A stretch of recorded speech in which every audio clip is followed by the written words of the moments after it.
Halo semua, kami dari kelompok 4 akan menjelaskan tentang bab adab. Sebelum ke materi, yuk kenalan dulu.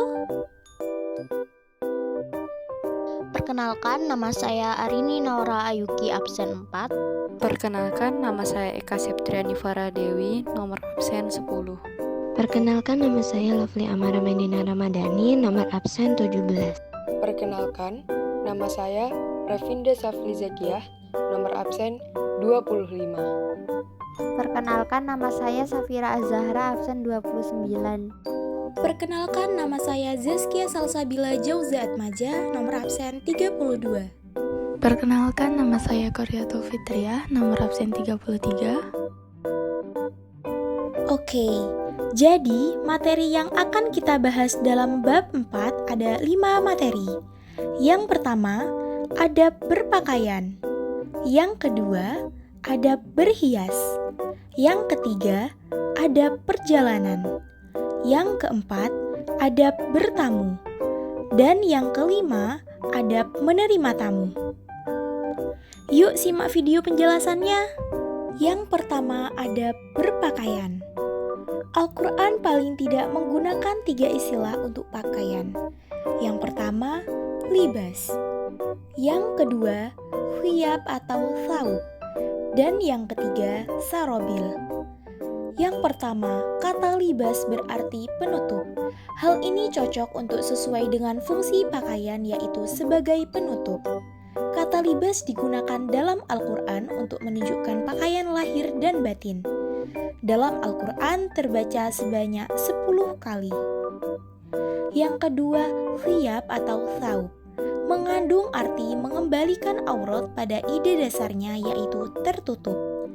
Karena pada dasarnya, bahan-bahan pakaian adalah agar dipakai. Dalam Al-Quran terbaca sebanyak 8 kali. Dan yang ketiga, sarobil, berarti pakaian dalam artian apapun bahannya.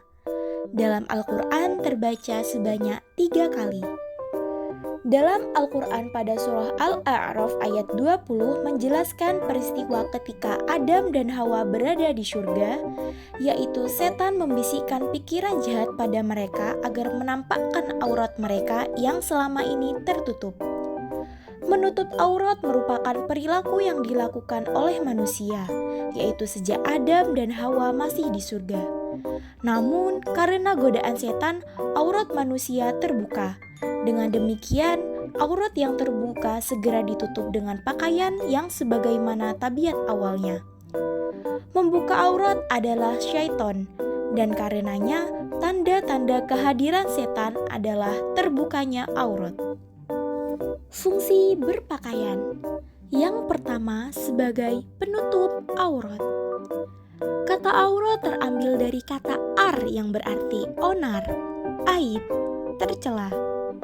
Dalam konteks hukum agama, aurat dipahami sebagai anggota badan tertentu yang tidak boleh dilihat kecuali oleh orang-orang tertentu. Fungsi awal pakaian adalah penutup aurat, baik bagi laki-laki maupun perempuan. Dalam hal pakaian wanita, dikenal juga istilah jilbab yang mengandung pengertian segala macam jenis selendang atau kerudung yang menutupi kepala kecuali muka, leher, punggung, dan dada wanita. Busana muslimah haruslah memenuhi kriteria berikut ini. Yang pertama, tidak jarang atau transparan dan ketat. Yang kedua, tidak menyerupai pakaian laki-laki. Yang ketiga, tidak menyerupai busana khusus non-muslim. Dan yang keempat, pantas dan sederhana. Fungsi yang kedua adalah sebagai perhiasan. Pakaian yang elok adalah yang memberi kebebasan kepada pemakainya untuk bergerak. Adapun salah satu unsur mutlak dari keindahan adalah kebersihan. Itulah sebabnya mengapa Nabi Shallallahu Alaihi Wasallam senang memakai pakaian putih. Bukan saja karena warna ini lebih sesuai dengan iklim Jazirah Arabia yang panas, melainkan juga karena warna putih segera menampakkan kotoran, sehingga pemakainya akan segera terdorong untuk mengenakan pakaian lain yang bersih. Berhias adalah naluri manusia. Al-Quran telah memerintahkan agar umat Islam berpakaian yang indah ketika ke masjid atau beribadah, sekaligus mengecam mereka yang mengharamkan perhiasan yang telah diciptakan Allah untuk manusia. Dapat dipahami bahwa pakaian selain untuk menutup aurat juga digunakan untuk memperindah atau mempercantik pemakainya. Adapun mengenai model pakaian, yang terpenting adalah tidak melanggar batas-batas ketentuan agama. Fungsi yang ketiga adalah melindungi dari bencana.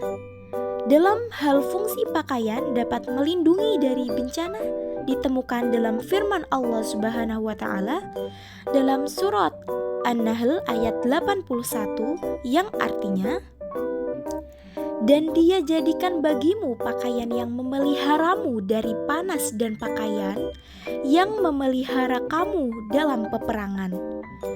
Demikianlah Allah menyempurnakan nikmat-Nya atasmu agar kamu berserah diri kepadanya."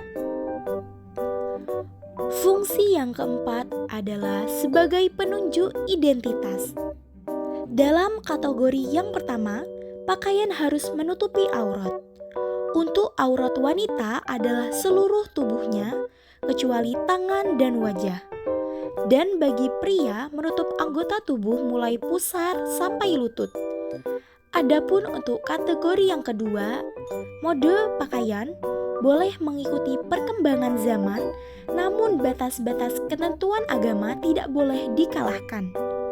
Fungsi identitas pakaian ini disyaratkan oleh Al-Quran dalam surah Al-Ahzab ayat 59 yang menugaskan Nabi Muhammad SAW agar menyampaikan kepada istri-istrinya, anak-anak perempuannya, serta wanita mukmin agar mereka mengelurkan jilbab mereka. Pakaian dapat diklasifikasikan menjadi dua bentuk. Yang pertama, pakaian untuk menutupi aurat sebagai bentuk ketaatan kepada Allah. Yang kedua, pakaian juga dapat difungsikan sebagai ekspresi dari suatu kreativitas di bidang fashion, sehingga bernilai perhiasan. Nilai positif adab berpakaian. Pakaian yang dipakai seseorang dapat berfungsi sebagai penutup aurat, perhiasan, serta menjaga kesehatan tubuh manusia, khususnya untuk melindungi lapisan terluar tubuh yaitu kulit. Seyogyanya pakaian yang kita pakai itu adalah pakaian yang baik dan bersih. Hakan berarti mewah. Hal ini sesuai dengan firman Allah dalam Quran surat Al-A'raf ayat 31 yang artinya, "Wahai anak cucu Adam, pakailah pakaianmu yang bagus pada setiap memasuki masjid, makan dan minumlah, tetapi jangan berlebihan. Sungguh Allah tidak menyukai orang yang berlebih-lebihan." Membiasakan adab berpakaian. Yang pertama, disunahkan memakai pakaian yang bersih, rapih, pantas, dan serasi. Yang kedua, pakaian tidak ketat dan transparan. Yang ketiga, pakaian laki-laki tidak boleh menyerupai pakaian perempuan, begitupun sebaliknya. Yang keempat, menghindari berpakaian untuk ketenaran dan kesombongan. Yang kelima, disunahkan berdoa ketika memakai dan melepas pakaian. Yang keenam, tidak berpakaian yang bergambar makhluk hidup ataupun simbol non-muslim. Yang ketujuh, mendahulukan bagian kanan pada saat berpakaian. Yang kedelapan, disunahkan memakai pakaian yang berwarna putih. Materi yang kedua adalah adab berhias. Berhias dalam bahasa Arab disebut dengan tazayyana yatazayyanu. Secara istilah dimaknai sebagai upaya setiap orang untuk memperindah diri dengan busana, hiasan, ataupun yang lain dan dapat memperindah diri bagi pemakainya. Allah Subhanahu wa Ta'ala berfirman dalam Quran Surah Al-A'raf ayat 31.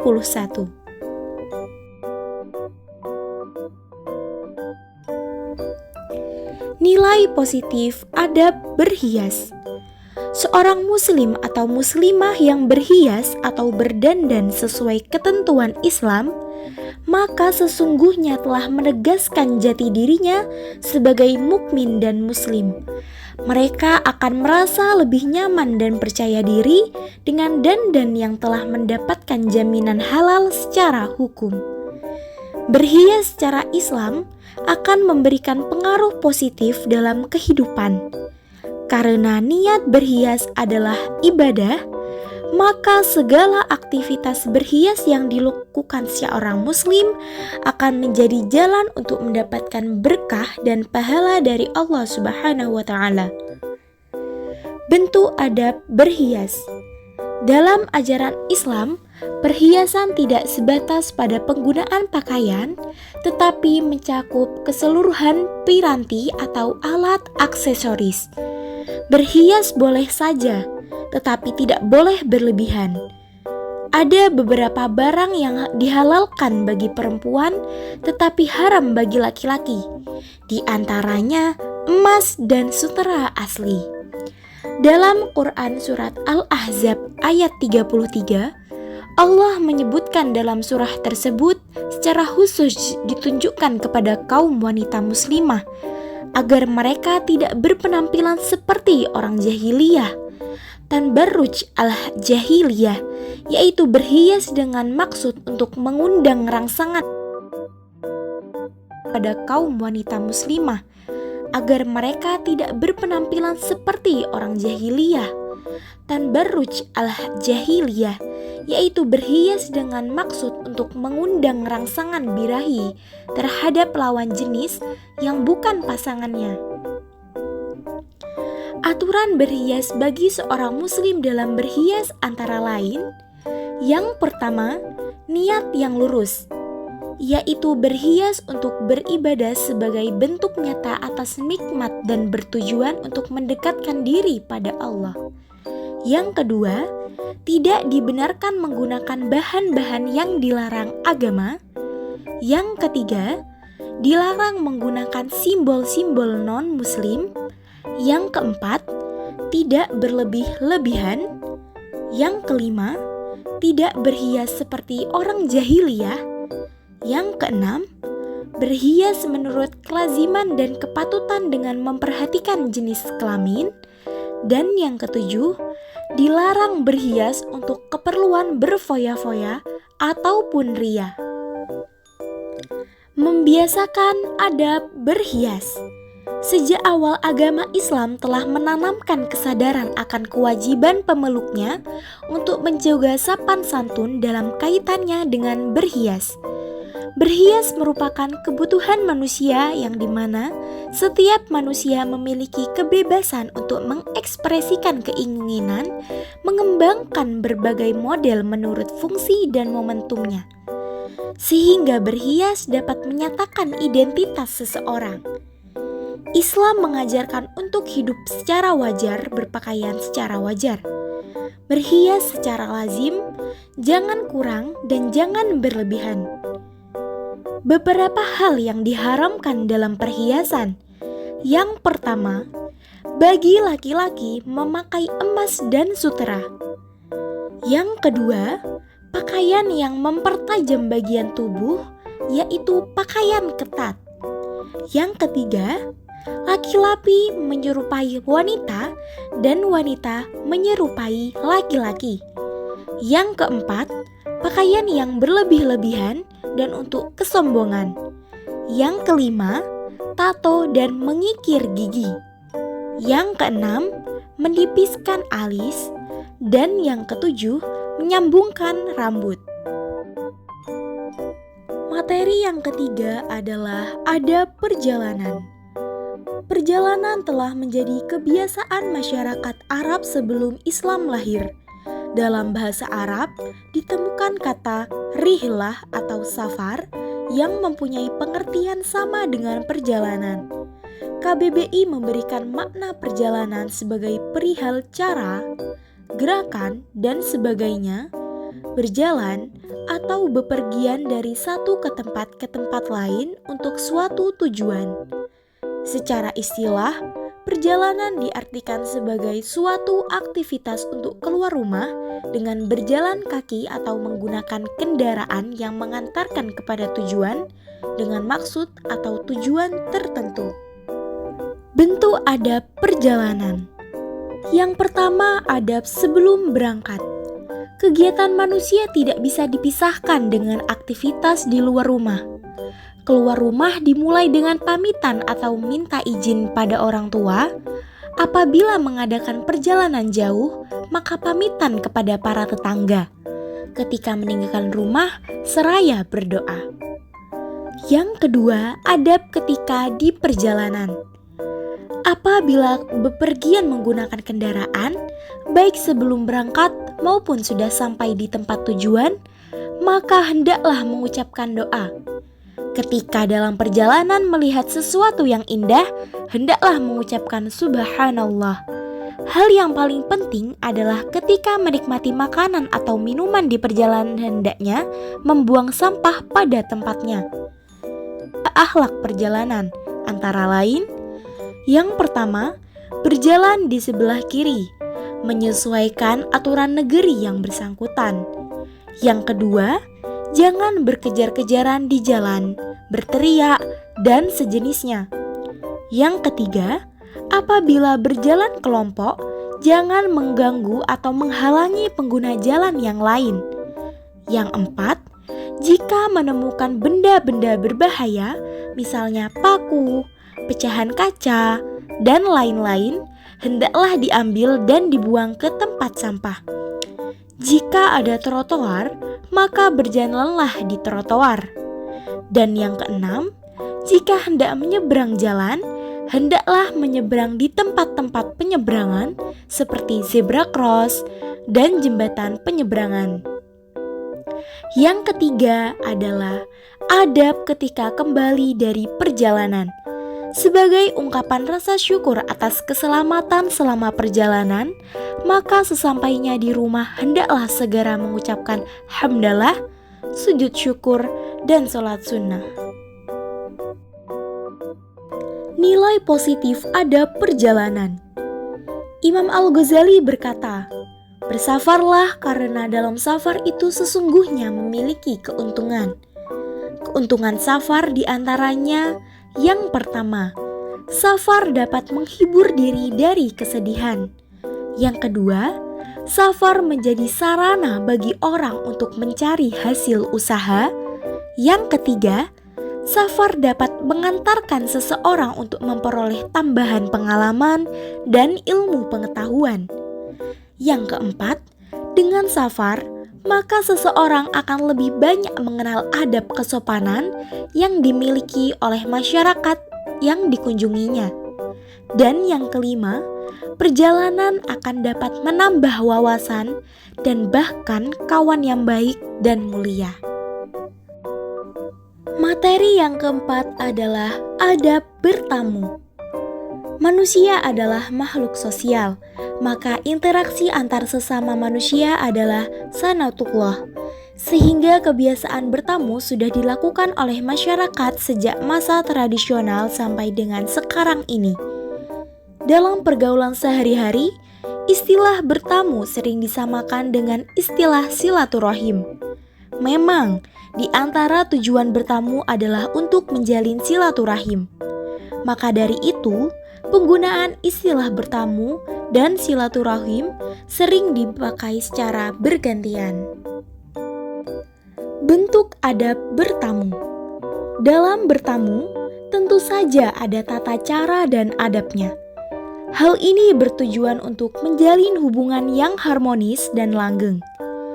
Islam mengatur tata cara tersebut di antaranya, yang pertama memilih waktu yang tepat. Kemudian, mengetuk pintu atau membunyikan bel. Tamu laki-laki dilarang masuk ke dalam rumah apabila tuan rumah hanya seorang wanita. Kemudian, memperkenalkan diri apabila tuan rumah belum kenal. Mengucapkan Assalamualaikum maksimal 3 kali dengan pelan-pelan.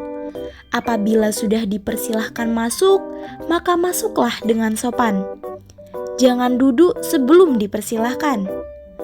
Lalu menempati duduk yang ditunjukkan oleh tuan rumah dengan tenang dan sopan. Lalu mengutarakan maksud dan tujuan dengan bahasa yang baik dan santun. Apabila disuguhi makanan dan dipersilahkan, maka makanlah dengan sopan. Jangan memakan seperti orang lapar dan rakus.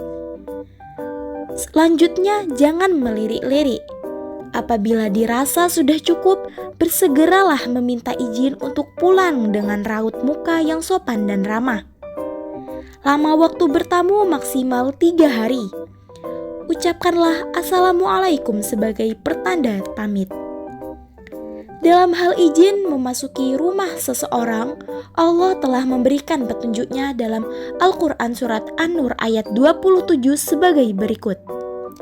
Menurut Rasulullah SAW meminta izin maksimal boleh dilakukan 3 kali. Apabila tidak ada jawaban, seyogyanya yang akan bertamu kembali pulang.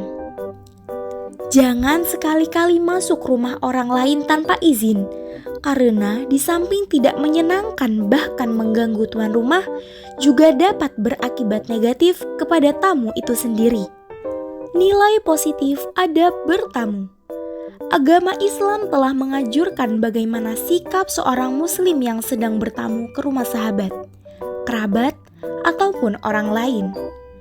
Apabila prinsip-prinsip bertamu ditegakkan secara baik, maka akan melahirkan manfaat yang besar bagi orang yang bertamu ataupun orang yang menerima tamu. Di antara manfaat tersebut yaitu: yang pertama, bertamu secara baik dapat menumbuhkan sikap toleran terhadap orang lain dan menjauhkan dari sikap paksaan, tekanan, intimidasi, dan lain-lain. Yang kedua, bertamu juga dapat dijadikan sebagai sarana untuk menjalin komunikasi di suatu daerah yang terjadi konflik.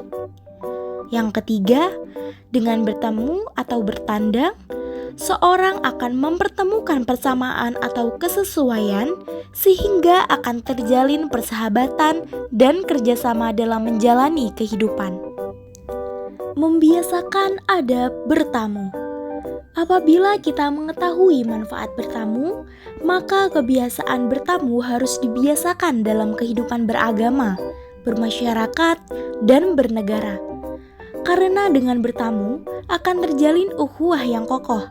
Dalam hal ini, bertamu tidak hanya menyangkut hubungan antar individu, tetapi juga bisa antar individu dengan masyarakat atau bahkan antar masyarakat. Materi yang terakhir adalah adab menerima tamu. Menurut Kamus Besar Bahasa Indonesia, menerima tamu atau ketamuan diartikan kedatangan orang yang bertamu, melewat atau berkunjung. Secara istilah, menerima tamu dimaknai menyambut tamu dengan berbagai cara penyambutan yang lazim atau wajar, dilakukan menurut adat ataupun agama, dengan maksud untuk menyenangkan atau memuliakan tamu, atas dasar keyakinan untuk mendapatkan rahmat dan ridho dari Allah Subhanahu wa Ta'ala. Bentuk adab menerima tamu. Di antara cara untuk memuliakan tamu adalah dengan menyambut kedatangannya dengan muka manis dan tutur kata yang lemah lembut, mempersilahkannya duduk di tempat yang baik. Kalau perlu, disediakan ruangan khusus untuk menerima tamu yang selalu dijaga kerapian dan keasriannya. Tuntunan untuk menjamu tamu, Nabi Muhammad SAW sudah memberi panduan sebagai berikut yang artinya: jamuan untuk tamu adalah 3 hari dan hadiah untuk bekal perjalanan untuk sehari semalam. Tidak halal bagi seorang muslim menetap di rumah saudaranya, kemudian membuatnya berdosa. Para sahabat bertanya, "Wahai Rasulullah, bagaimana ia membuatnya berdosa?" Nabi Shallallahu Alaihi Wasallam menjawab, ia atau tamu tersebut menetap padanya, namun tuan rumah tidak mempunyai sesuatu untuk memuliakannya. Hadis riwayat Muslim. Apabila kedatangan tamu, hendaklah memperhatikan hal-hal berikut. Yang pertama, berpakaianlah dengan sopan. Yang kedua, terimalah tamu dengan sopan santun dan ramah tamah. Lalu, jawablah salam dengan ucapan Waalaikumsalam warahmatullahi wabarakatuh bila memberi salam. Lalu, tunjukkan wajah yang berseri-seri tanpa membedakan siapa tamu yang hadir. Lalu, wanita yang sendirian di rumah dilarang menerima tamu laki-laki. Persilahkan masuk dan duduk. Suguhilah hidangan dan minum. Apabila tamu tersebut ingin ketemu orang tua kita, maka segeralah beritahu orang tua kita. Ajaklah bicara dengan penuh kehangatan dan keakraban. Jawablah salam apabila tamu mengucapkan salam untuk pamit pulang. Lalu, antarlah tamu sampai depan rumah atau halaman ketika pulang. Membiasakan adab menerima tamu. Agar dapat menyambut tamu dengan sukacita, maka tuan rumah harus memiliki pikiran yang positif atau bisa disebut dengan husnuzon terhadap tamu. Jangan sampai kehadiran tamu disertai dengan munculnya pikiran negatif dari tuan rumah atau biasa kita sebut dengan suudzon. Sebagai tuan rumah harus sabar dalam menyambut tamu yang datang apapun keadaannya. Pada kenyataannya, tamu yang datang tidak selalu sesuai dengan keinginan tuan rumah. Kehadiran tamu seringkali mengganggu aktivitas yang sedang kita seriusi. Jangan sampai seorang tuan rumah menunjukkan sikap yang kasar ataupun mengusir tamunya. Sekian penjelasan materi bab adab dari kami. Semoga apa yang telah kami jelaskan bermanfaat untuk kita semua. Dan jangan lupa, jaga adab kapanpun dan dimanapun kita berada. Terima kasih. Wassalamualaikum warahmatullahi wabarakatuh.